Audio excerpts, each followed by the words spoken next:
We work hard to earn our living and always try to create a never-ending supply of fortune for us, for our children, and so on.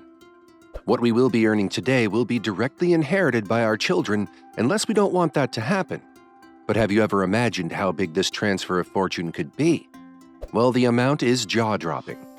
Behold yourself before you get to know this.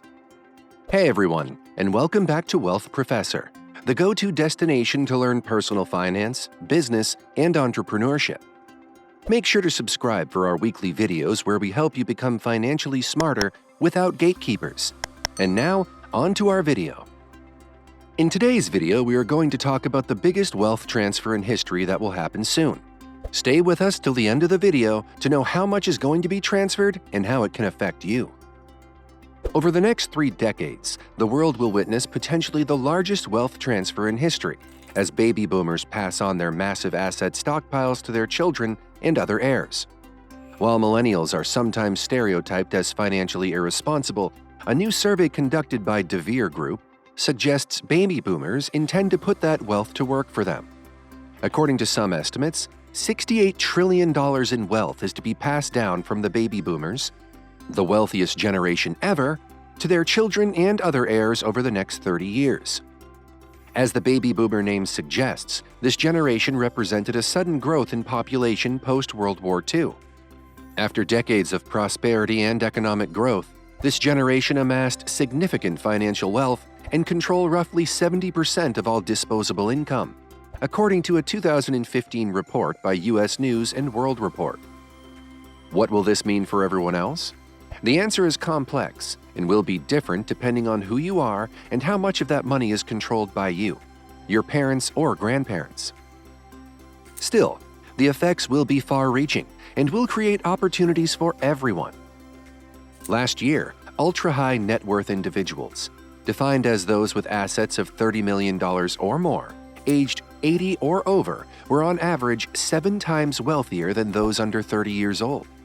Despite the higher media profiles given to young Silicon Valley millionaires and billionaires, like Facebook chief executive Mark Zuckerberg, there are many more who are significantly older.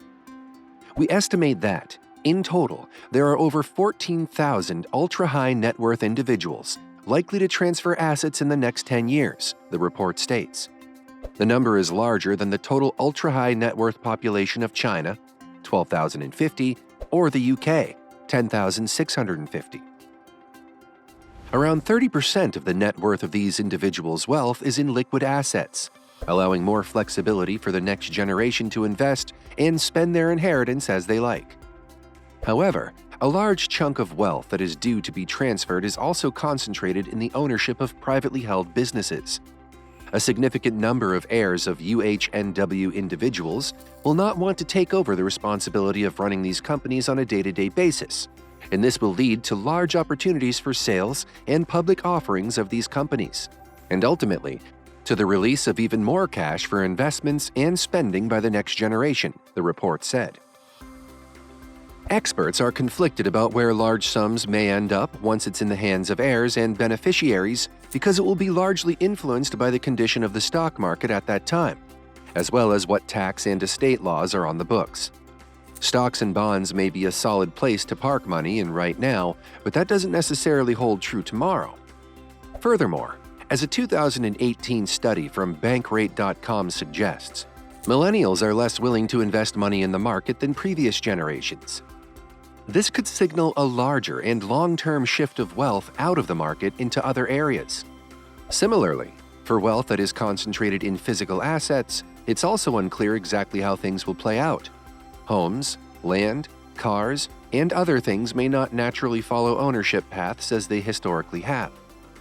While nearly 35% of adults between the ages of 18 and 35 live at home with their parents, according to the 2017 data, a large number of young adults have moved away from their childhood homes to live in large cities in search of career and lifestyle ambitions.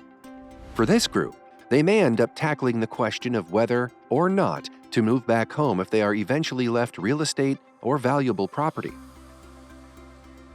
One logical question that often follows the topic of the generational wealth transfer is whether or not inheriting generations and beneficiaries are well-suited and educated to handle whatever is passed down. According to a 2018 study by TSLA Institute, only 11% of millennials displayed a relatively high level of financial literacy, with another 28% of the group conveying a very low literacy rate in finances. Gen Xers don't fare much better, with industry estimates showing struggles with spending and saving habits among large swaths of this generation. On the other hand, one perspective and counterpoint that experts often cite when discussing this great transfer of wealth is that not all of the $30 trillion will be passed down through generations. Much of this wealth will be spent on a wide array of things, including vacations, leisure activities, daily expenses, medical bills, and health services.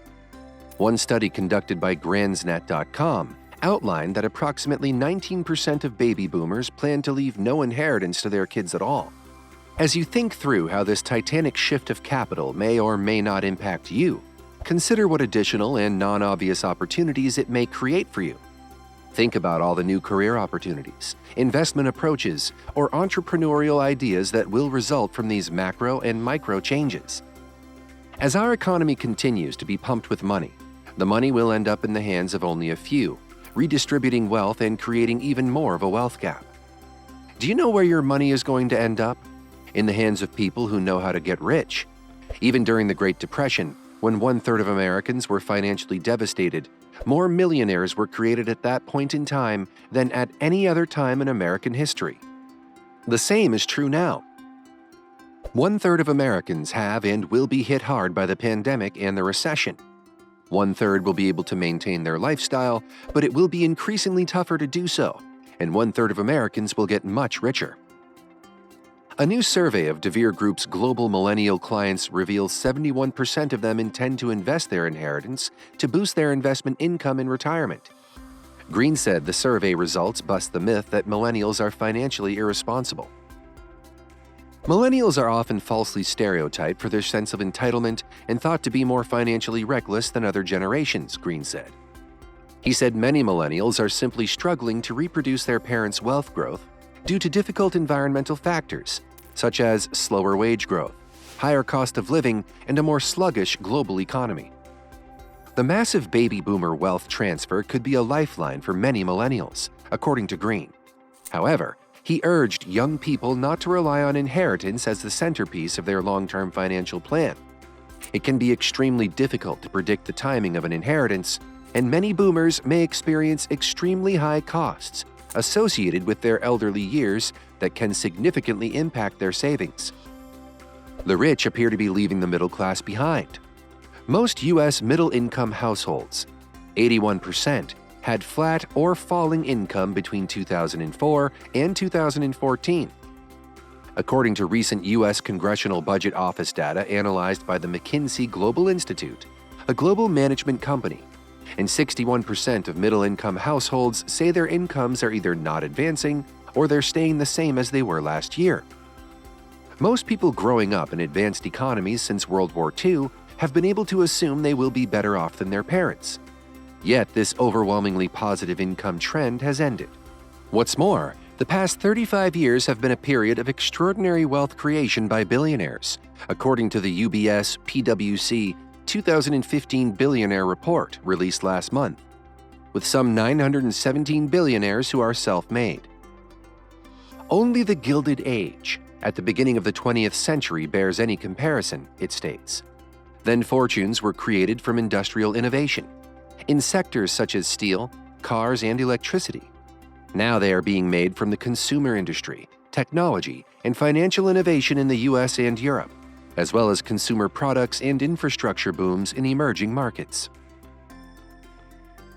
If these trends continue, the Forbes 400 will see their average wealth skyrocket to $48 billion by 2043, more than 8 times the amount they hold today, according to a report released last month by the Urban Institute, a nonprofit and nonpartisan policy group.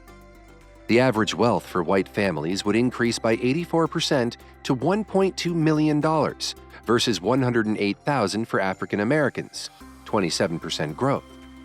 The American dream is only available to only certain members of society, says Diedrich Asante Muhammad, a director at the Corporation for Enterprise Development, a nonprofit based in Washington. It is money in the bank, a first home, a college degree, and retirement security. As self-made UHNW baby boomers start passing on their wealth to their children, the importance of entrepreneurship and hard work will be put to the test. The world's population of ultra-high net worth individuals, those with at least $30 million in assets, grew to 211,235 last year, with a combined wealth of $29.7 trillion, a record high for both population and wealth. Without adequate planning, the ultra-wealthy could lose up to half of their fortunes through inheritance taxes, the report warns. Estate taxes in some developed countries, including Japan and Germany, are as high as 50% of the wealthiest people's net worth. With 2/3 of the world's wealthiest being first-generation wealth creators, the coming years will be the first time they have been involved in wealth succession planning, a report said. Those in the second or third generation of wealth will have had greater experience with wealth transfers and will have most likely had the opportunity to learn about wealth succession planning from their parents. But inheriting such big amounts is not just as easy as it seems. There are a hell of a lot of ifs and buts linked with it. Taking cash out too soon or under the wrong circumstances can invalidate these accounts and make withdrawals taxable as ordinary income. For single individuals or heads of households, this tax rate is 37% for incomes greater than $500,000.